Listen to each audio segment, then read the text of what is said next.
The red clay was flying everywhere. It's literally been all over our set. We've had to wipe it off multiple times before coming on. The conditions were a disaster, James. How impressed were you with both players playing through it? Well, they really played well. Roger didn't play a bad match, even though the scoreline shows that he got, pretty much beaten down. But it wasn't that bad the way he played. And Rafa just came through these conditions, which I thought were going to hurt him much more. I thought the ball not getting out of Roger's strike zone was going to be difficult for him in this win, but he handled it unbelievably well. He played defense so much better. He served smarter. He served so much more to the Roger Federer backhand, and just made sure to get first serves in, not allowing Roger to attack his second serve at all.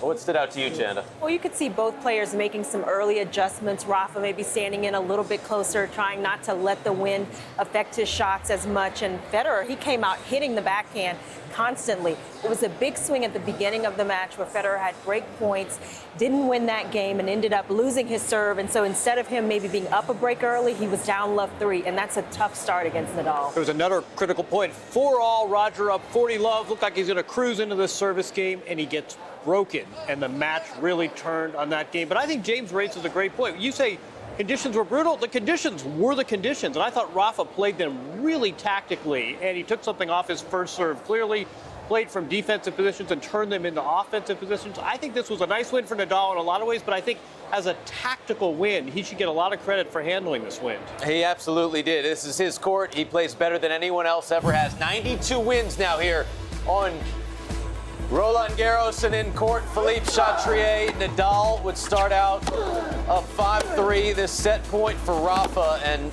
he was just brutal with the cross-court backhands. He really was, and for most people, you don't want to go into the Roger Federer forehand, but he feels so comfortable. He's played him so many times. On this court, he felt totally comfortable today, ripping that backhand cross-court and getting plenty of winners off of it as well.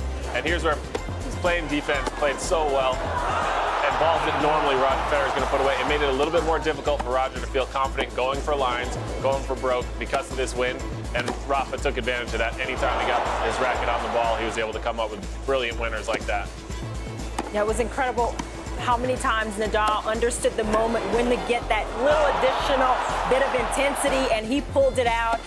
First when he was down that break in this second set, and then in these moments where the set was at hand.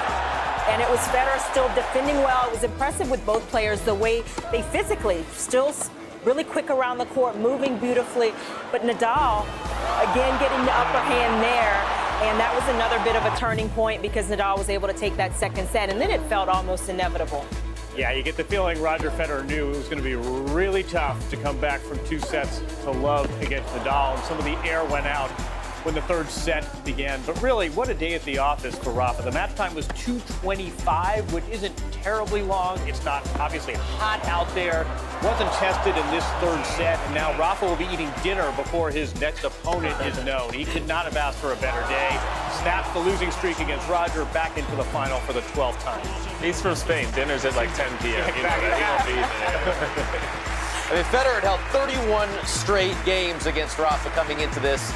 He gets broken 6 times, and Nadal once again into a final here at the French Open. It's his place to reign supreme. And for Roger Federer, though, James, I mean, this is a nice semifinal to come back on play, first time in 4 years, and get to this point in the tournament. Yeah, I think a lot of people a few years ago figured he was done playing on clay. He'd taken a couple seasons totally off. But it's just a reminder that he is still a great clay court player. It's just Rafa Nadal is the greatest of all time. How about those service numbers? Yeah, and that's the adjustment Chanda was talking about with the serve. First serve percentage, 82% there. He knew that the second serve could be taken advantage of and wanted to, in this win, just make confident, comfortable first serves, get it to the Roger Federer backhand. That 82% first serve, his miles per hour down 8 miles an hour from his previous 5 matches. But again, I give him credit for recognizing these conditions and adjusting. That's a phenomenally high first serve. He didn't take a whole lot of risks on the first serve, but again, when you're breaking Roger Federer 6 times, you can do that. Chanda, Jim said during the broadcast, the ability of Nadal to hit winners from defensive positions. Yeah. I mean, he was doing that time and time again today. No, that would be the exact point you'd want to make at the end of that match when you saw the unforced errors at 19, but Nadal would hit 32, 33 winners to counter those unforced errors. And in these conditions, in this type of win, it was incredible. And from some of those positions that Nadal was in, you thought, okay, Federer has this point, and Nadal would just steal it. I mean, it was a tough ask for Federer pressure today with the way Nadal was playing.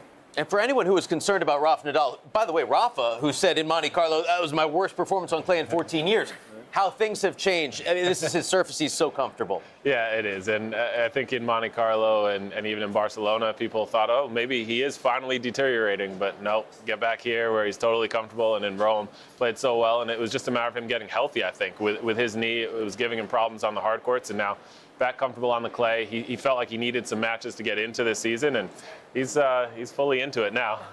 He comes here and he is the embodiment of self-confidence. And you saw how the momentum shifted in the match once the third set got going. But part of this for Nadal was obviously Roger Federer on the other side of the net.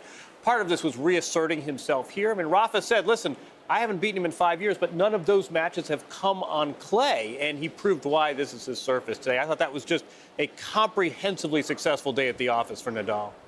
Well, we have some of the greatest players in the history of the sport here in the semifinals, and Rafa Nadal looking to continue to move up this list.